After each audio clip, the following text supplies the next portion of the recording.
Good morning all. I, Chanchal Sharma of BA Political Science Honours. I am going to present my presentation on the topic Role of Mass Media and Media Monitoring. Let's just begin. Firstly, I'll introduce my topic. In today's world, the mass media, newspapers, magazine, internet, for all practical purposes are nearly omnipresent. Basically, mass media is playing a larger role in our everyday lives. It is a form of communication, written, broadcast or spoken. Generally, the word communication is defined as an exchange of information and message. However, mass media denotes a section of the media specially designed to reach a large audience.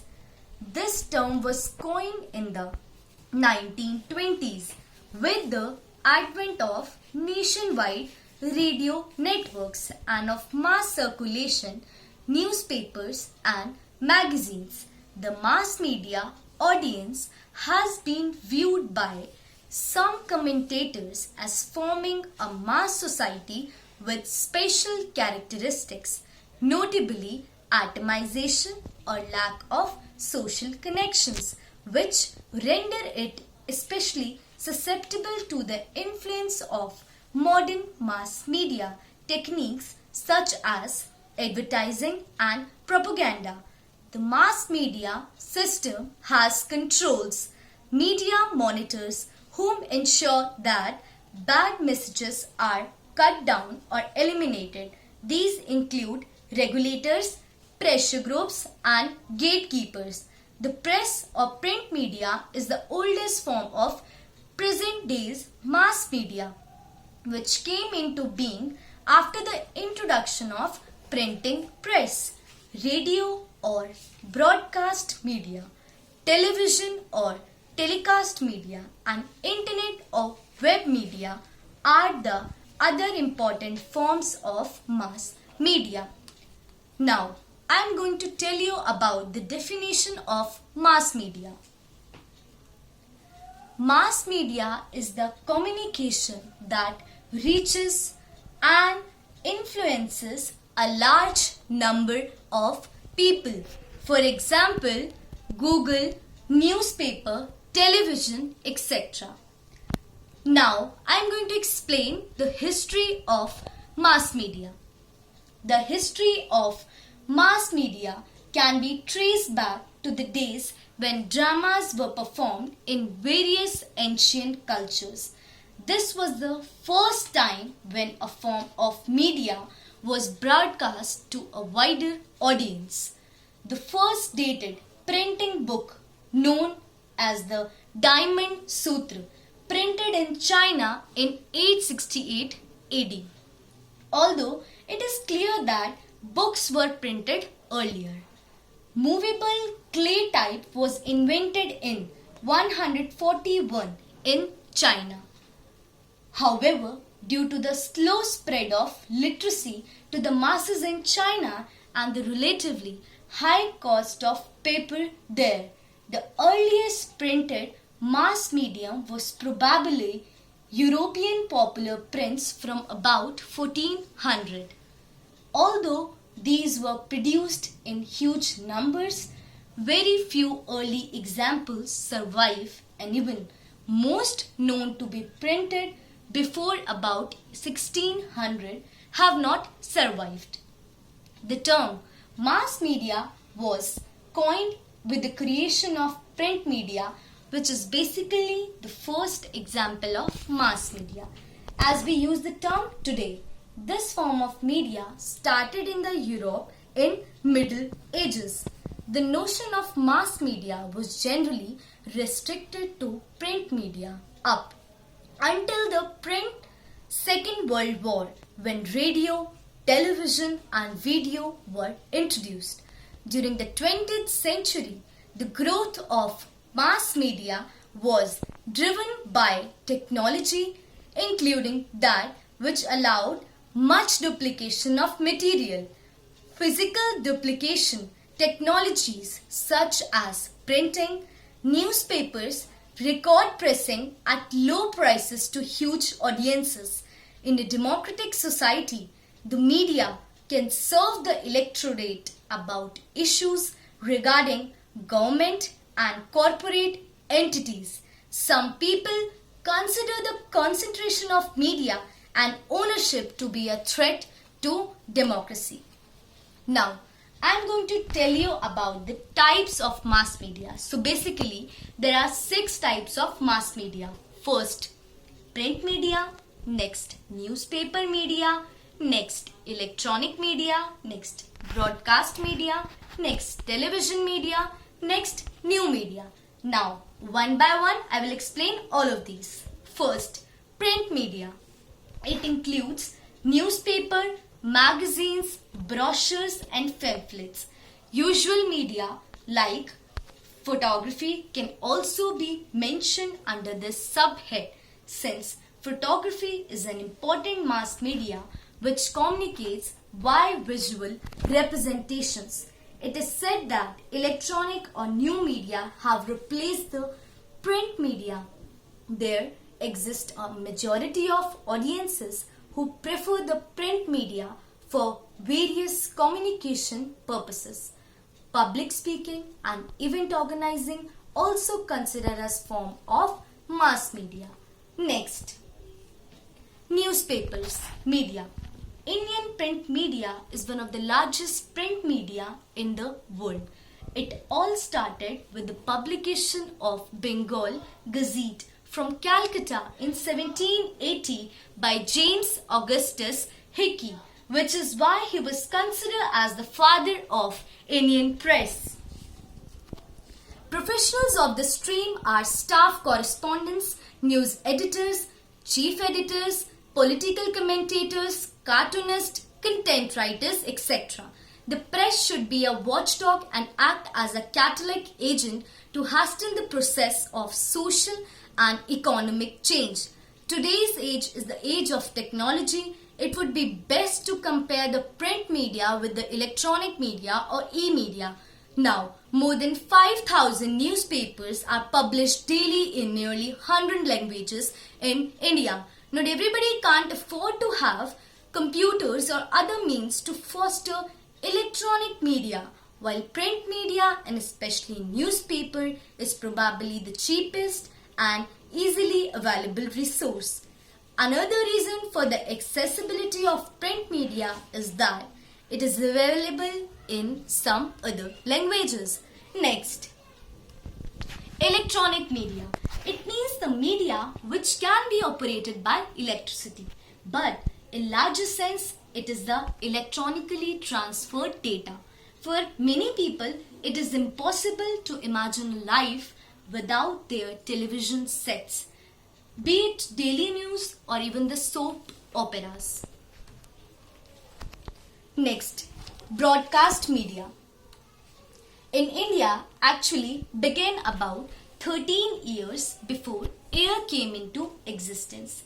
Radio as a broadcasting media played very significant role in communication to the masses, the news, views and information about local, national and international events. When India attained independence, there were 6 radio stations in India.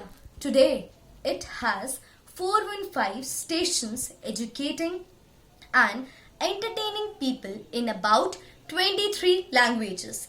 During tsunami in December 2004, created havoc in Tamil Nadu coast and Andaman and Nicobar Islands when all communication links were snapped.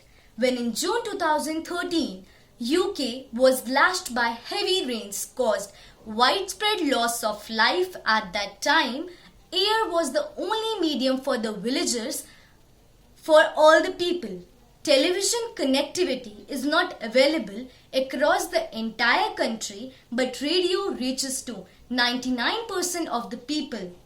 Narendra Modi opted for radio to reach out the masses. his program Man Ki Baat, radio will remain a powerful tool in reaching out to masses in today's era. Next, television media. It is a great wonder of modern science.